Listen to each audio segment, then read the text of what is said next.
The threat of war looms over Niger. Leaders of West Africa held a crucial meeting on Thursday. Their big decision was this: the ECOWAS standby force will be activated. It's like their peacekeeping army. Now, the ECOWAS is a regional bloc in West Africa. It has 15 members, and it has been asking the coup leaders to step down. It's been asking them to reinstate the ousted president of Niger, and the leaders had set a deadline for last weekend. Step down or face military action, that's what they said. The deadline expired, but nothing happened. So this time they're sending a stronger message. They have activated their standby force. Listen to the ECOWAS president. And you will see from the communique of this extraordinary summit that no option is taken off the table, including the use of force as a last resort. Direct the Committee of the Chief of Defense Staff to activate the ECOWAS standby force with all its elements immediately.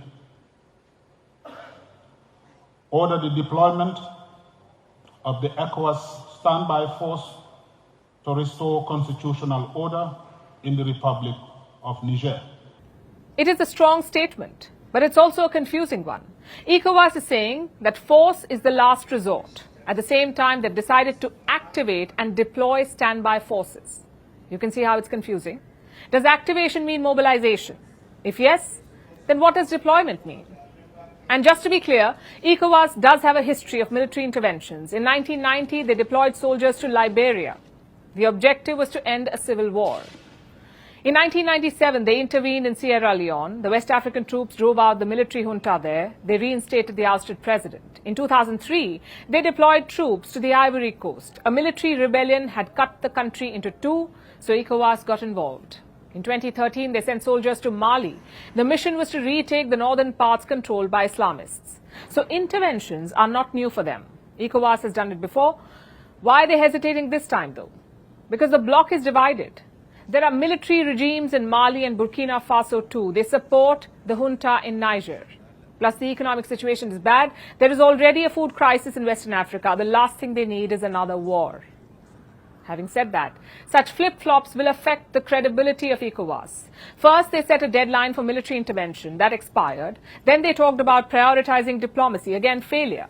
And now they have activated the standby force.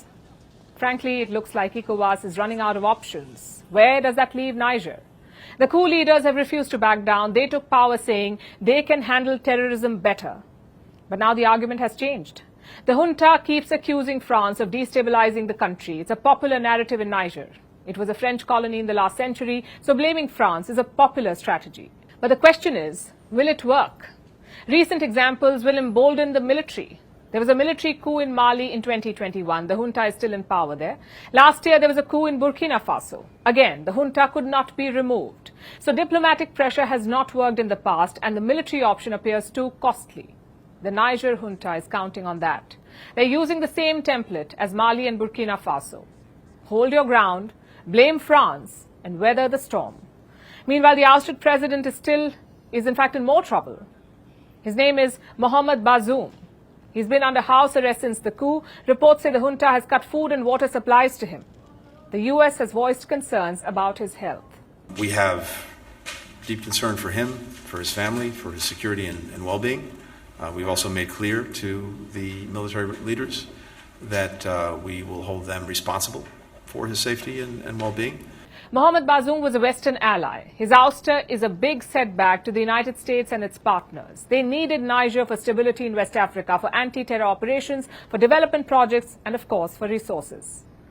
So with the junta, all of that goes out of the window. What is the West doing about it? They have put their weight behind ECOWAS. And what's crucial to note is this: the support is not conditional on a diplomatic settlement. It is a blanket support to the West African bloc. I guess that includes military intervention as well.